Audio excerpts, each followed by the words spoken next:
தமிழ் சமூகம் எதை நோக்கி பயணித்துட்டு இருக்கின்றத இப்போ நடந்து முடிந்த தேர்தலில் நம்ம எல்லாரும் பார்த்துருப்போம். காரணம் உங்களுக்கு தெரியும். எந்தெந்த நோக்கங்களை நோக்கி மக்களுடைய பயணம் இருக்குது. குறிப்பாக இலவசத்தை இல்லாமல் நம்ம தமிழ் சமூகம் இனிமேல் வாழ முடியாது அப்படின்ற ஒரு பெரிய சிந்தனையை இந்த மக்கள் நம்புகிறாங்க. அதுக்காகத்தான் கண்டிப்பாக பார்த்தோம்னா தமிழ் தேசியத்திற்கு எதிரான வாக்குகள் இங்கே அறிவுக்கோ நோக்கத்திற்கோ எந்த செயலுக்கோ இங்கே என்னது இருந்தால் நம்ம நல்லதாக வாழ முடியுன்றதுக்காகவோ இந்த மக்கள் வாக்களிக்கிறது இல்லை.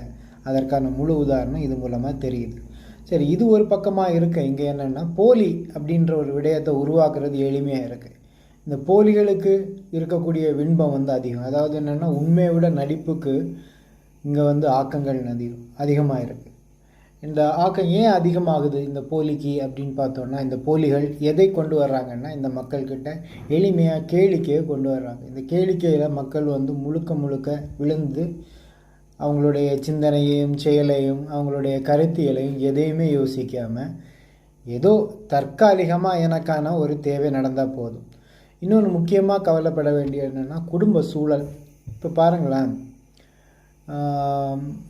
ஒரு தனிநபரை விமர்சனமாக இதை நான் எடுத்துக்கலை. ஒரு கலாச்சாரத்தை நம்ம எப்படி பார்த்துக்கிறோன்னு பாருங்கள்.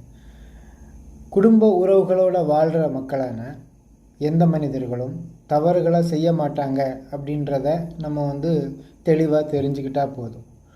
குடும்பமாக உறவாக ஒரு கட்சி செயல்படுறத இங்கே வெற்றி பெற வைக்காமல் யாருன்னே தெரியாது, முந்தா நேற்று தான் ஒருத்தர் வேட்பாளராக வந்திருக்காரு அப்படின்னு கூட தெரியாமல் அவரை நம்பி வாக்களிக்கிறதுக்கான சூழலில் மக்கள் ஏன் தள்ளப்பட்டிருக்காங்கன்னா முன்னாடி இருந்த அரசியல் மேலே உள்ள கோபம்.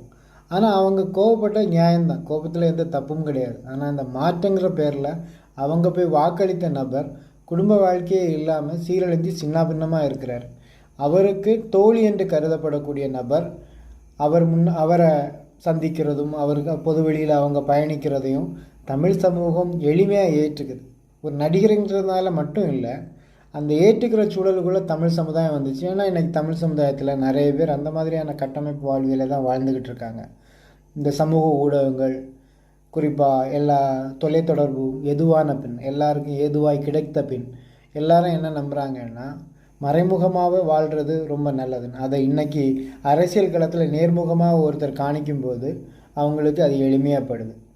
அதனால் மக்கள் எவ்வளியோ அரசன் அவ்வழி, இனி அரசன் எவ்வளியோ மக்கள் அவ்வளின்னு சொல்கிறதுக்கான வாய்ப்பு இல்லை.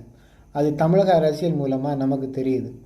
ஒருத்தர் இப்படியான பிரச்சனைகள் இருந்து அதை நேர்மையாக நீதிமன்றத்தில் சந்தித்து அதை வழக்காடி வென்ற பின்னும் அவர் விமர்சிக்கப்படுகிறார்.